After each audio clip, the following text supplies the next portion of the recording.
Several Texas Democrat lawmakers have fled the state in hopes to stall a voting plan that would see Texas's electoral districts redrawn. Similarly, Texas A&M will be fleeing the top 25 in the next couple of weeks. Welcome to the Moonstamp Cast. I am Jordan. This is the 8 to my 7. Brian, how are you?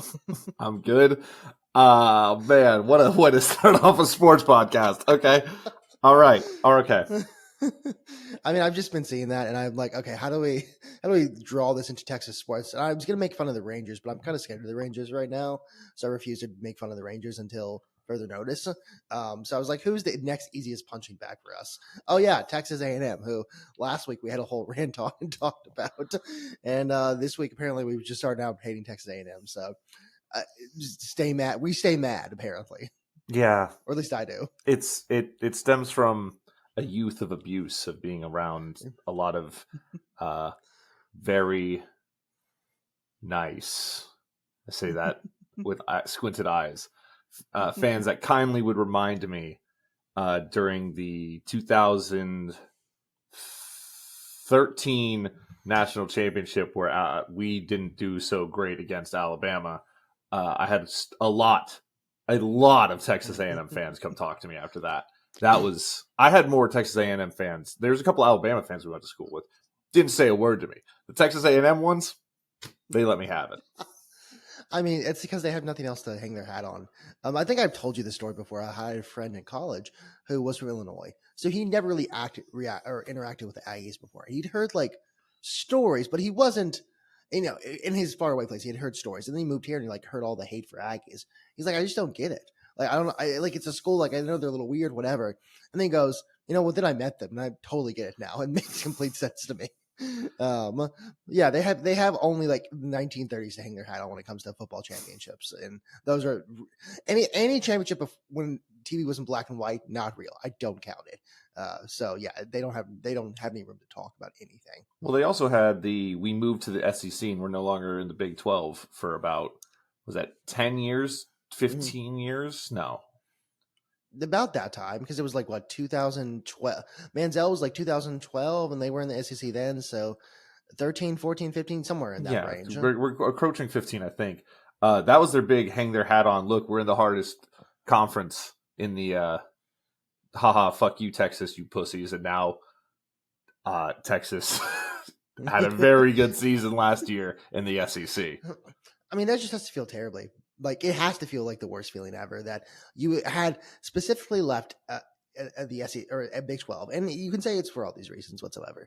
It's because Texas was running the show, and then they were also running the show organizationally, where they were controlling the Big 12 office, which, again, I understand that kind of just sucks. That's not fun at all. But you leave and you like hang your, you like we're it just means more. We're part of the SEC. We've done it. We're the big boys. And then your annoying older brother, who is better than you in every conceivable way, shows up to the dance and is like, I'm gonna take the hottest girl and I'm gonna fuck her tonight, and it's the one you have a crush on, and that is the SEC championship.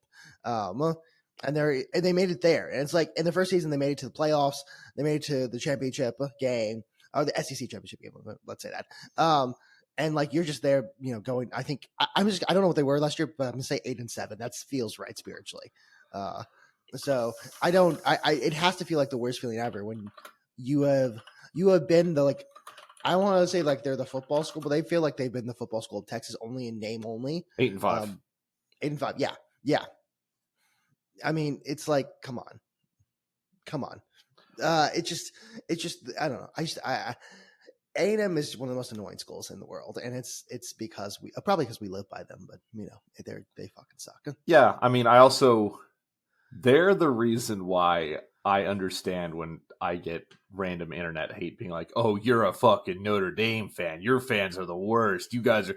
I get that when I get that, because I also feel that way towards Texas A&M. Like, these guys, we're not much better. I just like to pretend that we're not in the stratosphere. We're different levels of cult, if that makes me feel better.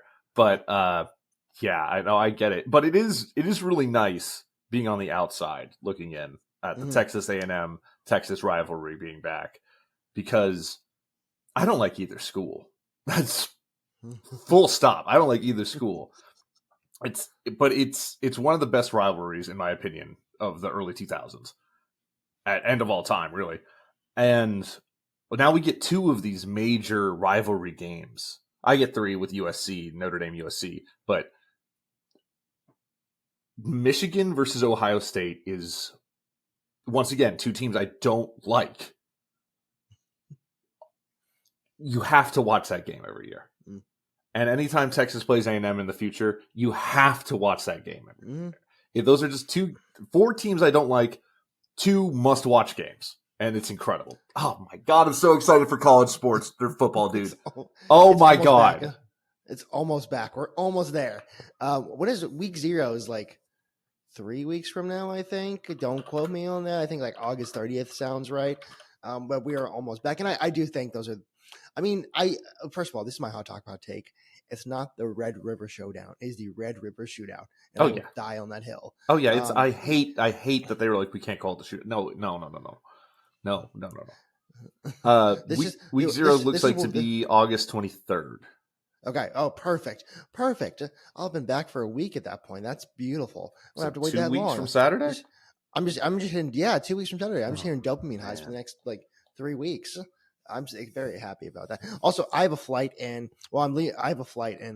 6 hours. So we're doing this. I packed already, so I'm already good to go. This is weird. We're doing Moonstamp Sports with morning sun. Normally setting sun. I think we've done this once before, and I can't remember when we did that. But Moonstamp Sports it's a night podcast. This is a nighttime evening podcast, and so now we've woken up. And I don't know if it's gonna be better or worse. But so far, we've at least made it 7 minutes talking about A&M, which again we stay mad. I love doing this at 9 a.m. on a Tuesday Wednesday, because we're really taking back our time from corporate America. Yeah. Well, of course, I'm not providing shareholder value right now. To be fair, I'm also off work today. And I'm in school, so we're not stealing shit from corporate America, but it feels good to pretend. It feels good to pretend I'm steering. Actually, I am a shareholder technically in the company I work with. So who cares? I don't own enough to, I'm not BlackRock, so I can't steal your home with the money I have. But nonetheless, I lost the topic of Texas A&M. Who cares about that? What I care about a little bit more is that the Astros got Carlos Correa back, and it feels maybe it's because we're like older now. I'm gonna say we're almost in our 30s collectively as a group. As a group, we're collectively almost in our 30s. Maybe it's like the nostalgia train hitting from like the good times of the Houston Astros, but it was beautiful to get Carlos Correa back, and it made me vaguely emotional from like everything. This was when I was very happy in college watching the Astros. A very happy portion of my life watching the Astros when I wasn't particularly happy in general. So seeing Carlos Correa back, and also we gave up almost nothing. I mean, there's a guy with and a single A with a 7.21 ERA. I'll take that deal all day. I'll take that. No questions asked. I'll take that deal all day. So Carlos Correa is back, and that's rocks. Yeah, it's pretty awesome. And I think we have control of him for the next 3 years or so too after the season. I don't know if that's the right way to say that, but I digress. It's Eric Cartman from South Park. Student athletes. But it is nice seeing him back in that, and he's been hammering the ball. He hasn't had the best luck with his numbers are not popping out at anyone, but he has been launching the damn thing. He got unlucky in the Boston series on the first game. I believe he had 2 just moonshots that landed like halfway up the warning track, dead center, and that's a long center field. And then he crushed one over the monster on Sunday. But we ended up getting swept in that series, which definitely felt good. And just hey, we're close. We bit more than 2 times. Yeah. Which I don't know if that's something to hang our hat on, but I mean, as of recording, we're 64-50, and we've got 3 games up on Seattle, but that's not enough. That's not. We had a pretty significant lead going into the All-Star break, and we've kind of shit our pants since then. But do you know the next couple series we have? Yankees. Let me look it up. I got you. Yankees, Red Sox, Oh boy. Orioles, Okay. Tigers, Okay. back to Orioles, and then we have the Rockies. Well, Orioles twice and Rockies is good. I don't love seeing the rest of them. Those are going to be hard-fought series. Yeah. Speaking of upcoming series, not really. Do you know who's pitching tonight? This is going to be a choose-your-own-adventure, by the way, because we're recording it before he throws today. Okay, so this is someone who's been hurt, right? Yes. Is it Spencer Aaron Getty? It is Spencer Aaron Getty. That is why I double-checked with you. That's how you pronounce his name.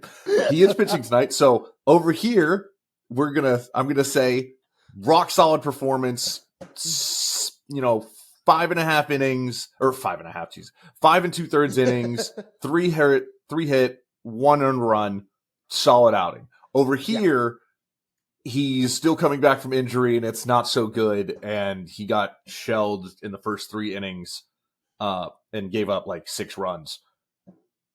This is not happening, I hope. If not, I'm going to get made fun of. I'm going to be in this camp. The good thing is that it's the Marlins, so I'm not expecting a shelling by anybody. They're one of the hottest teams in baseball right now. Okay, that's fair. Maybe I don't know the Marlins as well as I thought I did. But yeah, I don't know. So actually, I have a stat to pull up for you real quick that gives you a thought on my Astros pitching right now, in my opinion, which is between Carlos Correa's stints as a Houston Astro, Lance McCullers threw 88 innings of baseball, and I don't know why, but that just feels like my canary in the coal mine for Astros baseball right now. Are we doing a weekly McCullers thing? Is this what we're doing for the rest of the season? No. I'm not talking about. This is not a hateful McCullers thing. That's like I moved past. Listen, I've grown up as a person the last week, and I've moved past the need to hate on him for his past injuries. What I need to focus on right now is his current injuries, which is one TikTok comment to put out. Do we really think it's for blisters or the fact he couldn't throw the ball well? And I like to say, as a conspiracy fun boy, that's a weird way to put that. As someone who likes conspiracies, I'm all on that train. Ooh. Michael Jordan got cut. He had to go play baseball because he was gambling and got broke some rules. And Lance McCullers, didn't have blisters. So equally important things in my life when it comes to conspiracies. Oh, I don't hate that. That's worse for my argument though. That's so much worse for me. Your argument basically is just a sine wave or sine curve where it's just up and down all the time. Yeah. Because there are weeks when Lance McCullers looks like he's got it. And there are weeks where Lance McCullers looks like his coffee shop, which is dog water. I don't know if it's dog water. I just know there are dogs there. And so I'm just, I just know there are dogs there. That's all I know about it. Or I think he cares about dogs. I don't know. But again, great guy. But sometimes his pitching makes me want to tear my hair out and slam my head against the wall. Not to do a thing on Lance McCullers. It was just to say Astros pitching right now seems so up and down, and I cannot. I don't know. You have the franchise doing the franchise stuff. You have Aaron Getty who's going to come back and either look great or die, and then you have Lance McCullers Jr. who's on the verge of death he's a small Victorian child. He's on the verge of death every week. He if he has a hot Cheeto, he's going to explode. So that's just I don't know. I don't feel the greatest about the Astros pitching right now. Not from the centerpiece perspectives, but from all the auxiliary pieces we keep bringing. It's oh my God, just someone stay healthy. The franchise had a classic franchise meltdown, and it didn't feel good because it lost us the game, right? Yeah. But at the same time, I kind of looked around and I was just like, nature's healing. This is a classic Framber meltdown. Pissed off, can't rein in the emotions, makes a couple mistakes, and it's just a shit show. Yeah, okay, we're going to be I looked around and I literally thought, as we're getting swept, I was like, the Astros are going to be okay. This is just status quo. It's like when a dolphin showed up in Venice during COVID, where it's there are no boats. It felt similar to that, where Carlos Correa is back, and the franchise is doing his classic thing. It's not that he's pitching badly. It's just I think we talked about this. Lance McCullers will have the thing where he just can't pitch. He can't find his curveball. There's no break. He can't get it right. But that can be fixable. Framber Valdez, breaks down to the point where his brain collapses in on itself. And that's what happens with him. And that's like beautiful because there are very few athletes you see who just like consistently had this mental breakdown whenever they do badly. Like you'll see in football, there's if you have a quarterback not making great passes, he can rein it in. He maybe should make short passes, get it back. Golf is actually a little bit different. Thanks, Brooks Koepka. You look at like basketball, guys not hitting his shots. Well, you just got to take more shots. Got to take more shots, and it'll go in. You'll remember how to hit it at some point. With Framber Valdez, it's like, oh no, if he keeps throwing the ball, he might create a black hole, a small black hole at a baseball stadium because he just cannot fathom. I don't know what's going on up here, but it's like he's either the strongest and the weakest at the same time, and it's honestly beautiful to see. It's the pinnacle of the human condition. We are so bad, or we're so Barack and it's Joe.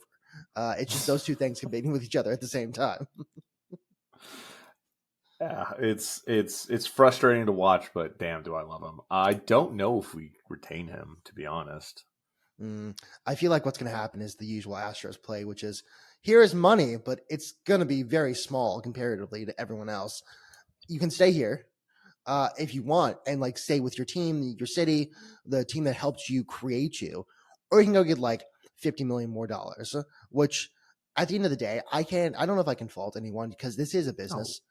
This is their life. Create your generational wealth, boy.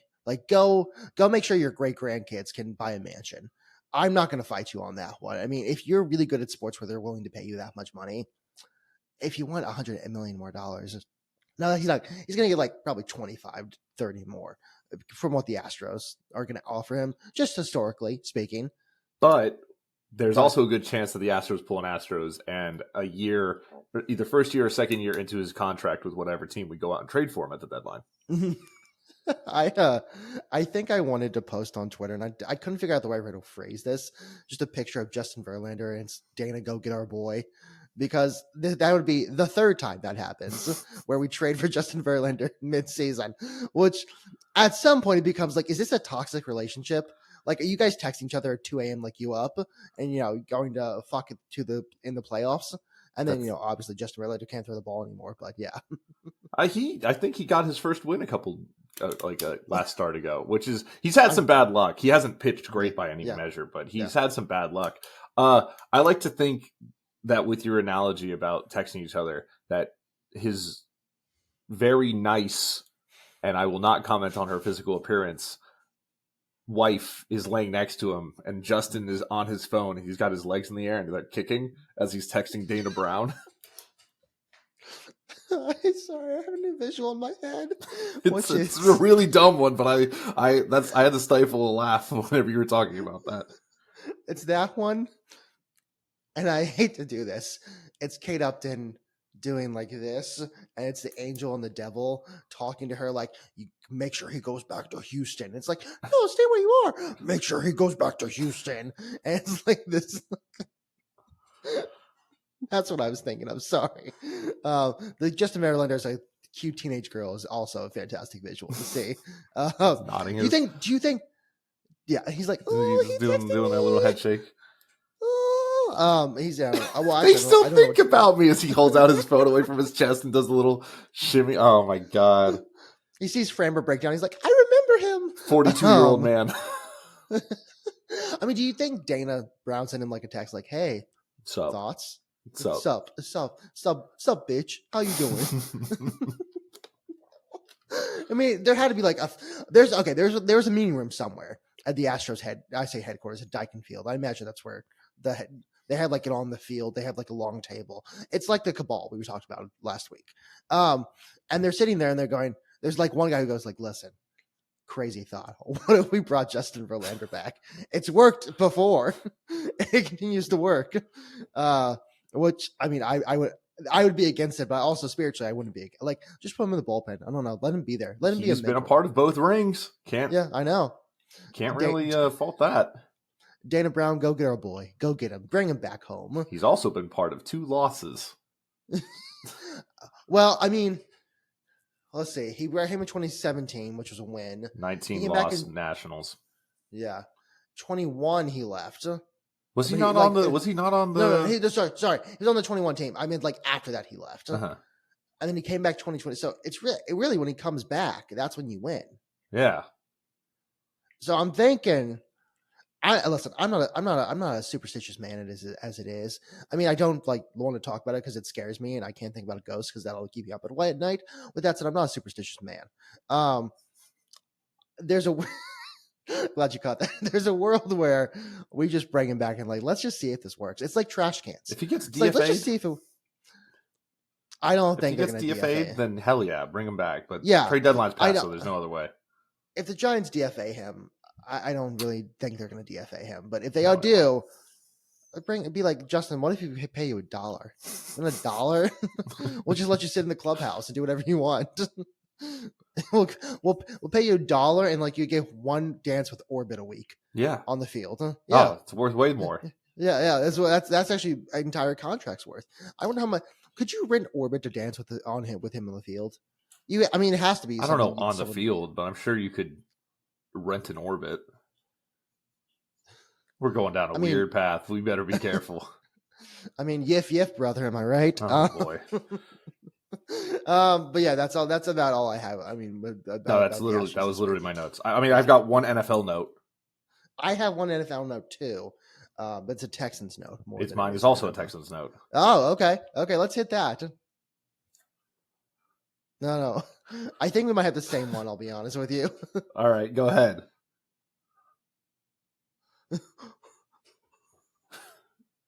Go. Yours first. The audio listeners are going to love that one. Great podcasting. Great podcasting. All visuals. There's a tweet I saw, and it was from 5 days ago, which was CJ Stroud was sacked nearly 10 times during training camp. It's not all the offensive line. The coverage has been excellent too, which tells me that it's been all the offensive line. You just don't want to say that one out loud. I have a very similar note, but yeah, our defensive line, our defense is crazy. Our coverage, our defensive line's insane. Secondary might be top 3 in the league. I don't blame CJ Stroud. But his offensive line probably isn't doing him any favors. Mine was very similar. Is stop worrying about all the picks that CJ's throwing is because our defense is fucking nasty. Yeah, but it's not also great. No, yeah. I mean, the offensive line we knew was worrisome coming into the season, and it seems like there has been nothing to dissuade anyone from thinking that it's going to be a big problem come the actual season. Hey, I complained a lot about a certain man named Kenyon Green. I think I'm gonna miss him this year. Do you think Justin Verlander would play on the Texans line for $1? No, he would. How much worse could he really? I mean, he's 42. He'd get destroyed. He's 42. He's played baseball his entire life. I don't know if he has. He's not a massive man. Like he's a tall man, but he's not like a massive man. I mean, he'd die. He'd die pretty quickly. Could Justin Verlander make it down to a 3-point stance easily the entire game? Oh, no. I mean, like, no matter, he's been an athlete for 20 plus years. He's 42. At some point, the joints go like, hey, buddy, bad news. No. Father Time is undefeated, bro. Yeah. He's going over, brother. But yeah. So I saw that tweet and I was like, hey, that sucks. That's so, I mean, if only there was someone who could have predicted this. If only someone could have seen this coming, Brian, that the offensive line that did not improve during the offseason. And I don't know if we've signed that offensive lineman, I'll be honest. I have not checked up. We've signed all our second rounders. We've signed all our draft picks, I believe. Sick. Okay. We have, listen, if only there was someone who could have seen this coming. So that's all I have to say on that. It's not great. I haven't really seen much else from Texans training camp, but in my defense, or in the defense of Texans training camp, I've not sought it out actively. It's more come to me, just like Justin Verlander and Dana Brown. Yeah, it's I feel like this is going to be. I still feel like we're going to win the division. That's how I'm not worried about that. I just feel like this is going to be another year of us going, holy shit, we can't protect CJ. why the fuck would he want to stay here if we can't keep him upright? I will 3 say, seasons in a row of him getting his absolute shit rocked and still dragging this offensive line to success. one of the pivotal moments of my life in terms of sports like viewership and like understanding an athlete's thought process was the Andrew Luck retirement. And the Andrew Luck retirement came on. I mean, again, he was also he's an incredibly intelligent man who I think understood fully well that playing football at this rate with that kind of injury rate is not sustainable. And at some point, you lose the ability to have a life afterwards. At the same time, one of the main criticisms leveled against the Colts is the fact that they just never did anything to protect him. They never got the offensive line right. They never tried to help him. He was everything I've ever like read from actual people who know about football, like good, like John Gruden, other people whose name I can't remember, who know about football, always said Andrew Luck was going to be one of the best of all time, if not the best. He had everything right. He was just like, they made him in a lab somewhere in Stanford. They made him in a lab at Stanford, and they said this is going to be the perfect football player. And he went out there and he was really good. The Colts just refused to help him out. And it was season after season after season, to the point where he got injured so often that he said, you know what, I have to go live my life at some point. And now he's living a great life. He has a book club. He went to the Olympics. I'm trying to get the least impressive accomplishments. With that said, I somewhat worry that going into season 3 of CJ Stroud not being protected, playing at the high rate he's playing, is being expected to play at the high rate he's playing at some point he's going to get hurt. He's going to get injured by this offensive line. And at some point, do we go down the Andrew Luck path with CJ Stroud? Now, I don't think CJ Stroud is as good as Andrew Luck. I truly don't. And I think if anyone argues with me with that, they're crazy. I say that as someone who likes CJ Stroud a lot. But how long can this keep up before one we see? He's not as good as Andrew Luck is at Andrew Luck's peak, but he has every potential to be better than him. I mean, yes. I meant like from just an objective talent standpoint. Yes. Okay. Yeah. Andrew, sure. That's what I meant. I did not say like Andrew Luck is going to be a quarterback footnote in history. Yeah. He was just the perfect. He was built in the lab, specimen, perfect quarterback. Yeah. No. CJ Stroud is going to outpace his accomplishments. I'm not, in my opinion, probably. It's just that like from a purely just talent objective standpoint, and like let's just look at them in a lab. Andrew Luck is the perfect quarterback. And CJ Stroud isn't, and that's okay, because you don't have to be the perfect quarterback to survive. Peyton Manning probably was a more perfect quarterback than Tom Brady, but Tom Brady was the better quarterback. That's how that works. And that's because Peyton Manning was also made in a lab by Archie Manning. And by that I mean his semen. Okay, well, there's that clipped. I mean, you can just take that part out. It's pretty easy. Yeah, that's all. But yeah, no. All this to say, at some point, do we have the conversation that Texans, you need to do something, or you're gonna have a similar Andrew Luck situation on your hands, and we don't want that. Yeah, no, I agree. We won't know until the season's really underway how they perform, but outlook is bleak, and temper your expectations for this offensive line. Don't temper your expectations for this team, because this defense is incredible. CJ Stroud is still an amazing quarterback, top 10 quarterback in the NFL right now. He's got weapons, man. Our 2 rookies in the second round, they're going to be fun as well, going with Nico Collins and in the future Tank Delback. But we're tempered the expectations of, okay, we got rid of some people, and now it's time for our offensive line to shine, because it's not, all reports say it's not looking great. Yeah, I mean, again, who could have seen this coming? Who could have seen this coming? All right, Brian, what was your note? Huh? No, that was my note was CJ Stroud's been throwing interceptions, and it's because our defense is really good. You just have the other CJ Stroud's been getting sacked part. Yeah. So we have the duality of CJ Stroud. The one last note I have in just sports in general is the coaches poll in college football, which is that they had Texas ranked number 1. Listen, hey, man, we're getting a full season of Arch, right? Yeah. I just don't know if that's Listen, we've seen stuff from him. But I don't know, but it feels like having them number one is a little crazy. They were a great team, and they didn't lose that many pieces. They didn't, but I'm just saying we have a new quarterback. Gave him a second to integrate into even though he's played in the system and actually played on the field. I don't know. Sometimes when I see that, I'm like, oh, let's wait a second. Now at the same time, we can go back in like 6 weeks and be like, hands up, stupid. They're the best team to ever exist. This is the 2005 UT team all over. Actually, it's actually more up to the USC team than the UT team. It's a 2005 USC team all over again. Where hey, they could win a national championship, huh? Go down the list for me real quick. Okay, let me pull it up.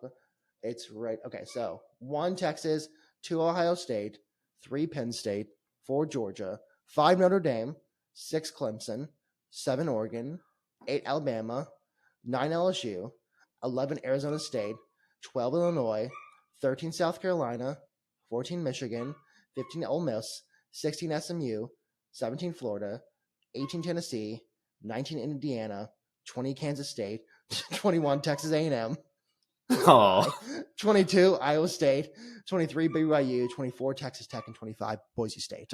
You could keep it in. You couldn't keep it in, could you? No, that's I can. Yeah. That's so funny. Yeah, I mean, I don't disagree with most of that. Most of the coaches poll at all. I like a lot of that placement. I actually really like that Clemson's getting their flowers. I think they're going to be very, very good this year. I think they're going to be a playoff team this year.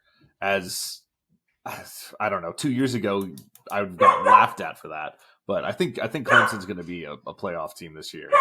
It's going to be a poor puppy.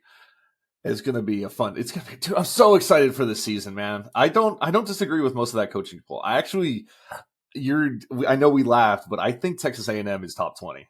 So we'll see what happens. I think they have them a little low. Hold on, sorry. Yeah. All right.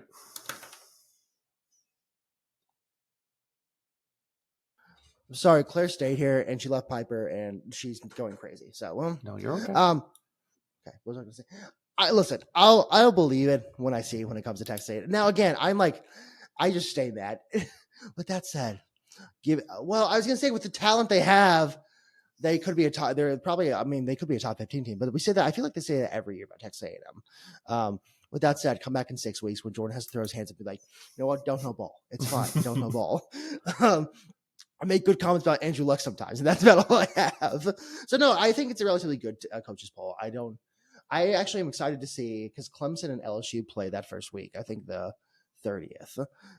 So we'll have some like major shiftage in that. Come here. I need to tell you a secret. Okay. I think we're ranked a little high. I don't know what our quarterback situation is really going to look like. We have a sophomore whose ceiling his floor is higher than the freshman's, but his ceiling isn't as high. And the freshman is like, so it's like this, like good floor, capped out ceiling. Yeah. And then the freshman's like this. I know my arm is out of here. Yeah, but I don't know. I'm really nervous. And we're 5 in the coaches poll. Ugh, I don't know, man. Hit me with like a 7 or 8. Then I'm a little bit more relaxed. But 5 feels like a lot of high expectations, and 5 feels like the only way to go is down. Yeah, there's no. Yeah, really I like going. I like being in the 7 to 14 range because then you can climb. I feel like and when you're in the middle, it's like if you go down, it's like, well, we didn't really expect much. Like they were there for a reason, but they weren't like theoretically going to make the playoffs. When or if you go up, it's like, oh my god, this is a great team. Like we really should be looking at them. It's the last season there were teams that like.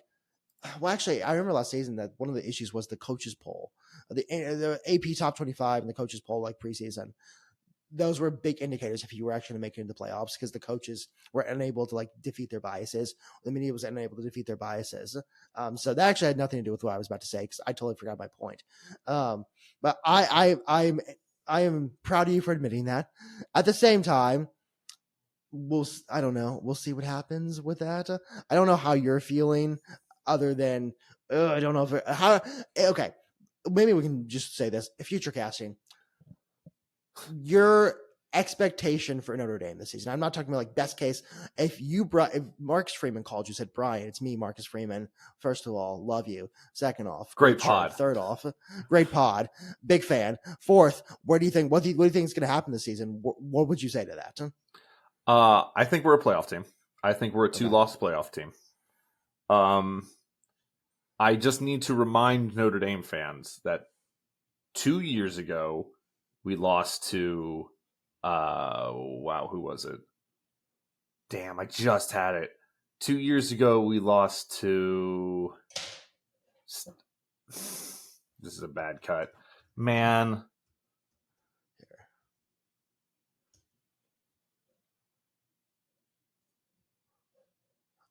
It was early. Yeah, I'm looking. Hold on. What year? Was it 2022? Oh, you lost to Northern Illinois. Notre Dame lost to Northern Illinois. Where do you see that? It's on September 7th, 2024. Northern Illinois. I scrolled up to 23. That's why. Okay. I'm going to retake that. Perfect. I just want to remind Notre Dame fans that last year we lost to Northern Illinois. So when we either drop a game or let me retake it again, because there's a 2023 team that we lost to. Okay. 2023, Tennessee, Central Michigan, Ohio State, Duke. Maybe it was 22. Must have been 22. Yeah, I'm not saying anything. But yeah, there it is. Marshall. Okay. All right. I just want to remind Notre Dame fans that in 2022, we lost to Marshall. That was our second game of the season. And then this past year, we lost to Northern Illinois, second game of the season. Do not freak out with an early season loss. We made it to the national championship. Do not freak out with an overseas. I guess it could apply to any college football fan that one loss does not make you're not out of it anymore. You're not done. And the earlier in the season, the better. But we lost to Northern Illinois, still made the national championship. We're not going to talk about what happened in that national championship, but don't freak out. All right. There's something we're prone to every single year is we're prone to losing a game that we're supposed to win. Unfortunately, we have a pretty hard schedule this year, it looks like. Yeah, I'm looking at your schedule right now, and it does not look like a fun schedule. Miami to start off with, Texas A&M, Purdue, Arkansas, who's on. I think Arkansas is going to be better than people are giving credit to. Yeah. Boise State, who was a playoff team last year. NC State, USC, Boston College. I kind of teetered up. We have a hard beginning to our year. It looks like. Yeah. Navy. That's always a fun game. So I'll never say anything bad about the military academies. And I love the triple option. I love the way they play ball. Who doesn't? Pittsburgh, Syracuse, and Stanford. So it starts high and then it kind of teeters out towards the end. But don't be surprised if we drop one of these games towards the end. It's what we kind of do. You're also, I'm looking at your schedule this year. You have no like Northern Illinois or Marshall this year. You're kind of just going big boys all the way through. Yeah, looks like it. I guess the smallest boys. NC State, maybe? NC State's, I think, pretty scrappy. Yeah. And then I guess Boise, but Boise was a playoff team. I'm talking purely just scope of the. I don't know. I don't know. Looking at this, I'm actually more nervous for the season. So, what do I think the season's? I think we're a 2-loss team. 2-loss skirt into the playoff team. Okay. I think I think we're going to lose to. I think we lose to Miami. Okay. I think we opened the season with a loss. I think we bounce back against Texas A&M. And then I think we just drop either the NC State game, the Boise State game, or the USC game. That's where I think we can finish strong on Boston College. Boston College plays us rough every single time, though. Yeah. So does Pitt, but I'm not really worried about Pitt. I'm not really worried about Syracuse. I'm not really worried about Stanford. I'm not a college football expert, by the way. So maybe these teams are all on the up and up, and I'm about to have a very, very frustrating season. We're no Brandon Walker here. But What? I mean, look at your. He's the college football personality of the year, or like True. best. I don't know, it was something like that. Looking at just your schedule real quickly, I feel like you're gonna.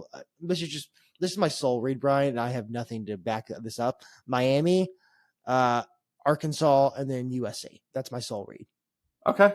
I mean, to be fair, I would have rather you picked anyone else besides USC. As long as we beat the US, as long as we beat USC, I'm not super upset.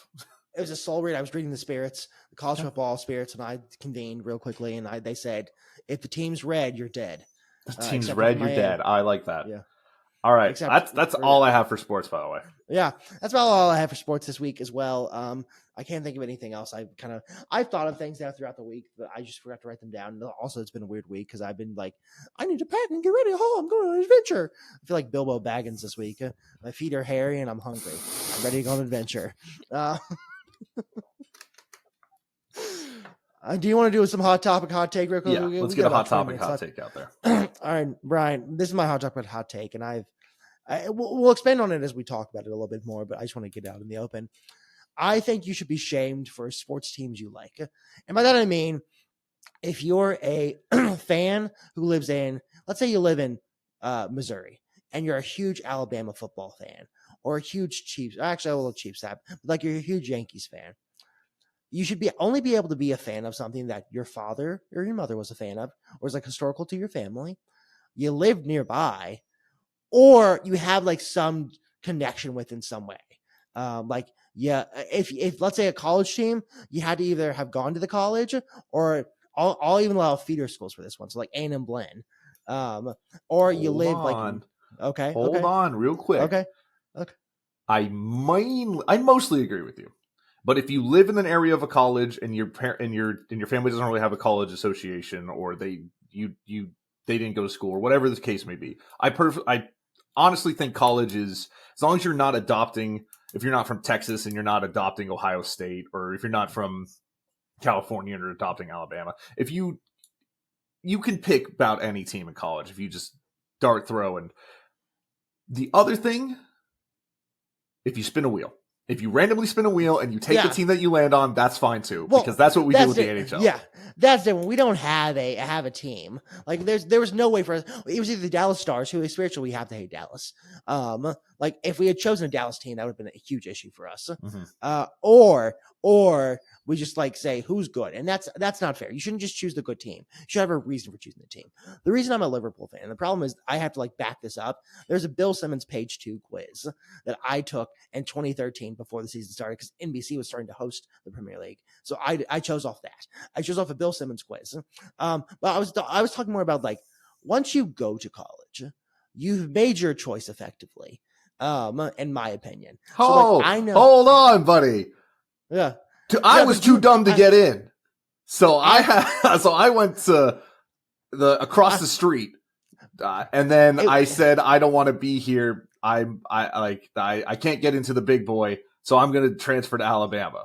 I said something in there. Holy Cross was a feeder college, correct? Okay. Sorry, I had to say. I'm talking more about like people who you were kind of at Notre Dame. You went to games. You were there. I'll give you like a little bit of a pass. Okay. I mean, I had student tickets for Notre Dame.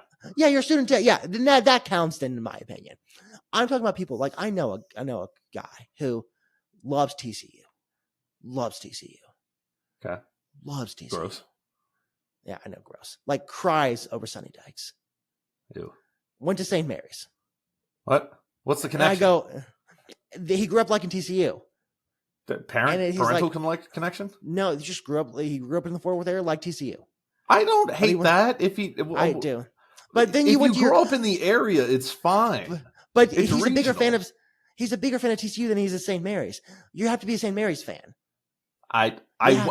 I grew up a Notre Dame fan, and I went to Alabama, and I'm a Notre Dame. But you also went to Notre Dame. You have I didn't go to Notre Dame. You were close enough to Notre Dame where I'll allow it to count for a second. Like in this, like I said, Blinn A&M. If you go to Blinn, I'll say you can be a fan of Texas A&M because you were there. You're in the vicinity of the area. You're going to school there. You had that connection. Same with like Holy Cross. I don't know if you want me to say that. Sorry, by the way. Holy Cross and Notre Dame. There are other schools out there as well, like maybe Austin Community College and UT. Well, I don't know how that works though. I know nothing really about ACC. I'm talking about like if you go to a college, like if you go to let's say you go to, I'm trying to think of Texas schools, like you go to Abilene Christian, Okay. but you come out and you're like, I love UT. And it's like, wait a second, hold on. You made your choice. You could have tried to go to UT. You could have transferred into UT, gotten good grades, transferred. We know someone who did that's the exact same path. She got good grades, transferred in because she didn't get in there originally. She transferred in. Awesome. And she's a UT fan now. That counts. But if you like go to a school and you're like, I'm actually a fan of this bigger college, I go, you made your choice. Now, I know there are financial difficulties sometimes. That we have a roving discussion. We have like a matrix for that. But I'm saying like if you go to a college, and this is also for sports teams like professional, but now we just focus on college. If you go to a college and you're like, I'm actually a fan of this bigger college. It's like, you coward. Just be a fan of your college. Understand you're a D2 school or D3 or a lower D1 school and be okay with that. You don't need to be the fan of the bigger school. Okay? I disagree with you for the most part. But I will say I agree with you if you're the team you support is a team I don't like.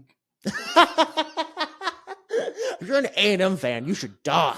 I mean, die's a little harsh, but I like to point out the best part of the clip we put out last week about the A&M Notre Dame shirt was the part where you said A&M fans should die, like they were in Jonestown, and I had to fucking cut that. I'm so sad. Well, I compared him to Heaven's Gate or Jonestown.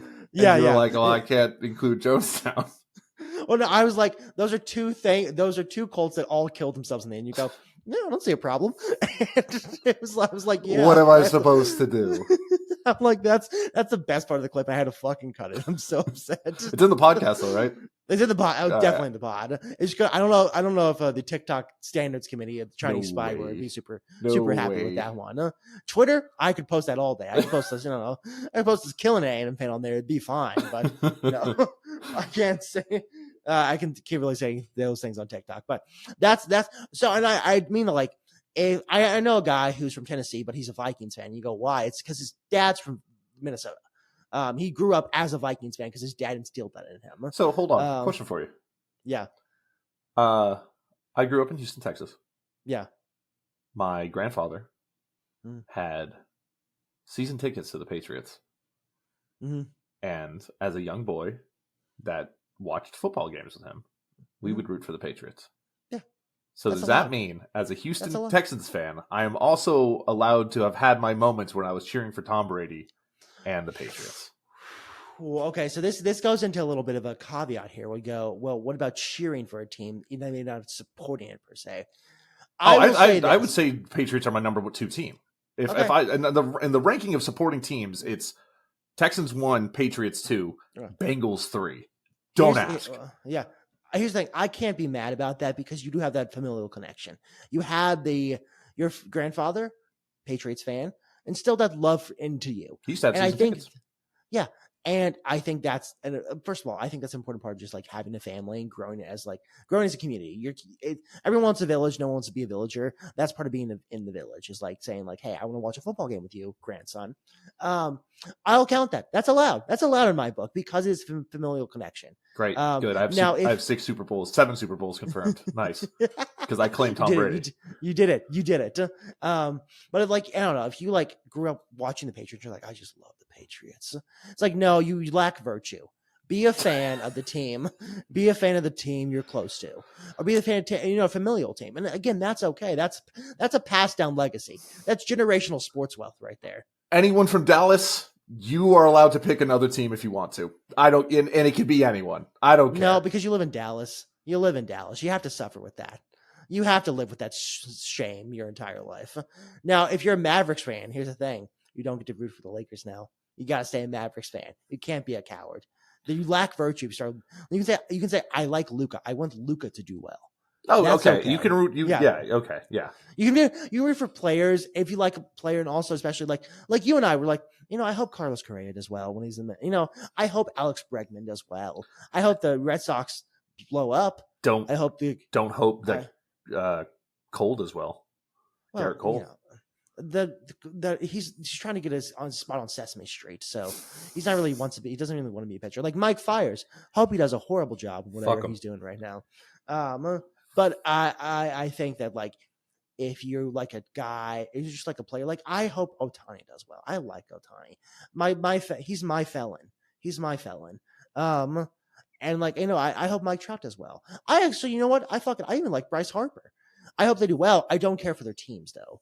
I know I don't know. I thought like Kyle Schwarber. I kind of like Kyle Schwarber. I don't want the Phillies to do well because that means the Astros are not doing well, as they did not going to win the World Series. That's you can do that. I'm okay with that. But I'm saying like if you're, and this kind of goes back to the growing up. I think us having to do with like Lakers, Yankees, Alabama, Cowboys, Cowboys fans. It's like choose you lack virtue. I know you're 10, but like you lack virtue. Actually, I think it was Ohio State in the early 2000s over Alabama. Okay. I think most people who were doing that weren't huge fans of college football. Yeah, for the most part. I mean, we did go to middle school with a Lakers Patriots. What was the Yankees fan?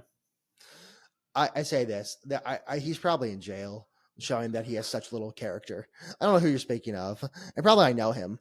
I can't remember his name. I just remember like seeing him in all three of those jerseys in a single week and just going, what the fuck? There's a reason you don't remember his name, because he lacks character, because he chose the easy path. We stuck with the Houston Texans.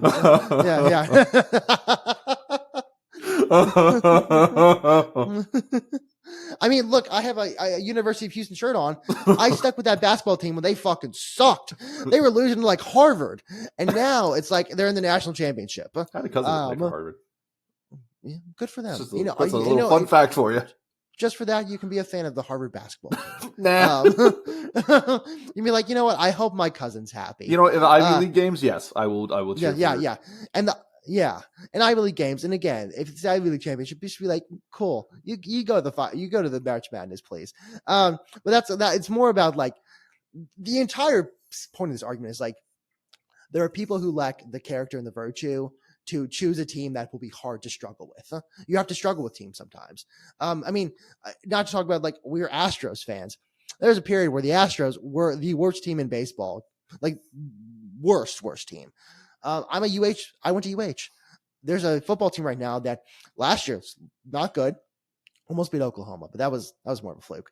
Was that last year? No, maybe that was the year before. I don't remember. Things blend together. But you have to stick with your team. You have to like, you can't just choose the good team or the favorite team of the media. You can't choose ESPN's team. We're not the biggest NBA guys. We'll watch it when it's on. But the Rockets are a great example of this. 3 years ago, holy shit. Yeah. Terrible. 2 years ago, 18 wins or something like that. Last year, second seed. This year, expectations through the roof, man. Western Conference Final or bust. Yeah. So it's I don't know. That's also the fun of being a sports fan is you get to see the rise and fall of your Midwest princesses.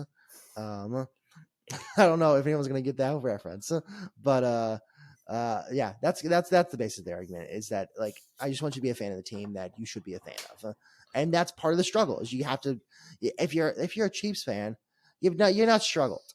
You haven't struggled like if you're a child who chose the Chiefs. You're like, I don't know, a 20-year-old.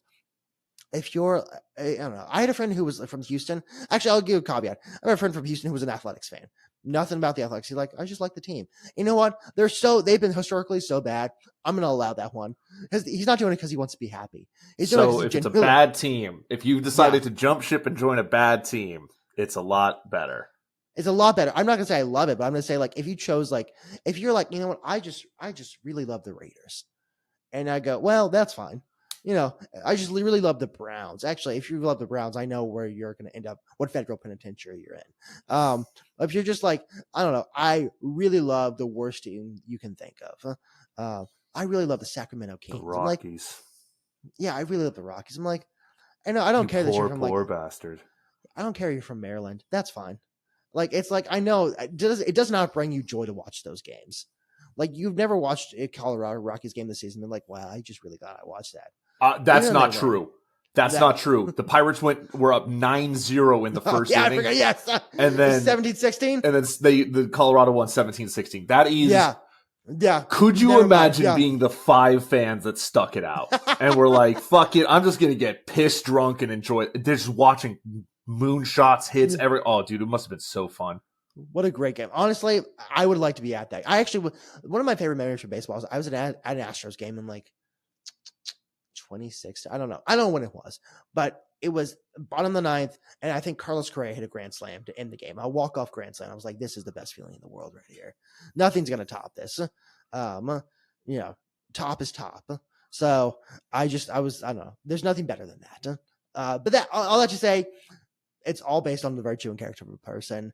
And I think choosing a sports team that's like really good, it shows a lot about a person. So that's all. That's the entire hot take. All right. Well, that's all I had no notes really going into this. Perfect. Well, Brian, I'll see you in 2 weeks.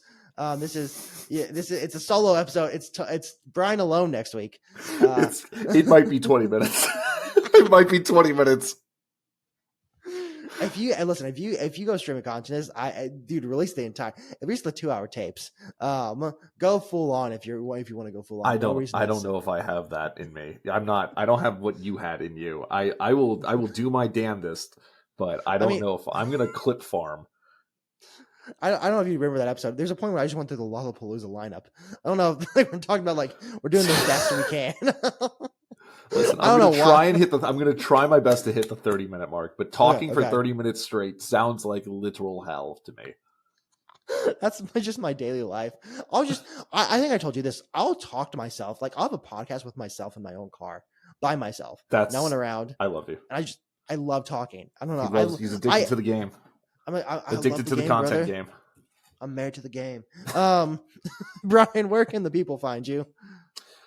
People can find me across all social medias at Auric Polaris, AuricPolaris. Tomorrow, or as you're listening to this, I am going to run at Radon over and over for the Radon Festival in Elden Ring. I've tried it twice and got my ass decimated. So that's going to be the entire stream tomorrow/today. It's not going to be fun. I'm not going to succeed. But it'll be funny to watch. Jordan, where can the people find you? Find me at Jordan's Thoughts on Twitter and Moonstamp Sports across all platforms: Facebook, Instagram, YouTube, Twitter, and there's something I'm missing. TikTok. There we go.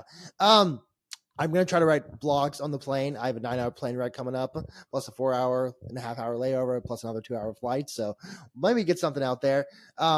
Thank you all so much for listening. I will see you all when I return from the old world. So not next week, but Brian will see you next week. Like, subscribe, comment, whatever you can, wherever you listen. Peace and love. Oh shit. Just peace and love.